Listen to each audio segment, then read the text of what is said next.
Alvin Alcobendas, 24 years old.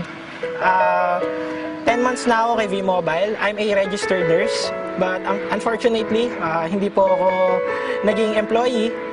Naging volunteer nurse po ako for around 1 year din po. Pero hindi po talaga sinuwerte. Nalaman ko po si V-Mobile noong April 2011. Nagpe-Facebook ako. Nakita ko yung Hi Friend video. Kinontak ko kung sino yung nakapangalan doon sa video. Nagkataon si Mr. Ramil Aznar, yung team leader namin. Pero wala pa akong budget noon kasi umaasa ako sa parents ko na binibigyan lang ako ng allowance.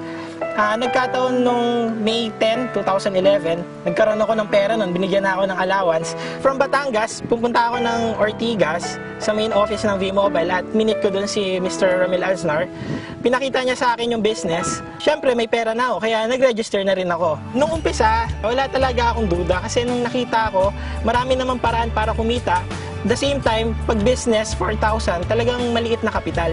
Yung buhay ko before V-Mobile, sobrang normal lang. Talagang everyday commute lang kasi wala akong sariling sasakyan. Talagang allowance ko sa parents ko pa hinihingi.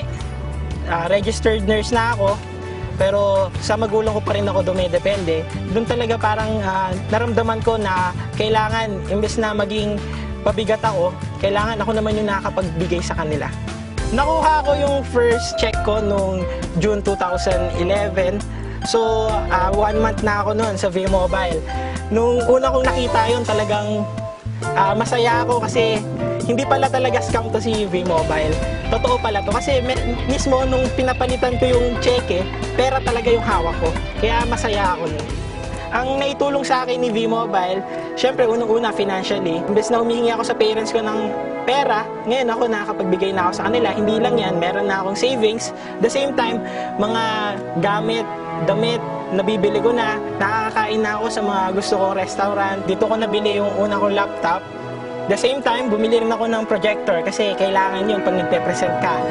Hindi lang yan, syempre itong bago kong sasakyan, isang 2012 Toyota Fortuner.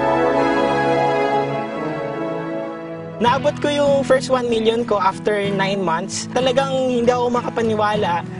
Talagang nagugulat ako. Pero masaya ako kasi talagang lahat ng pinagpaguran ko may resulta pala talaga. Kaya sobrang sarap. Totoo talaga si V-Mobile.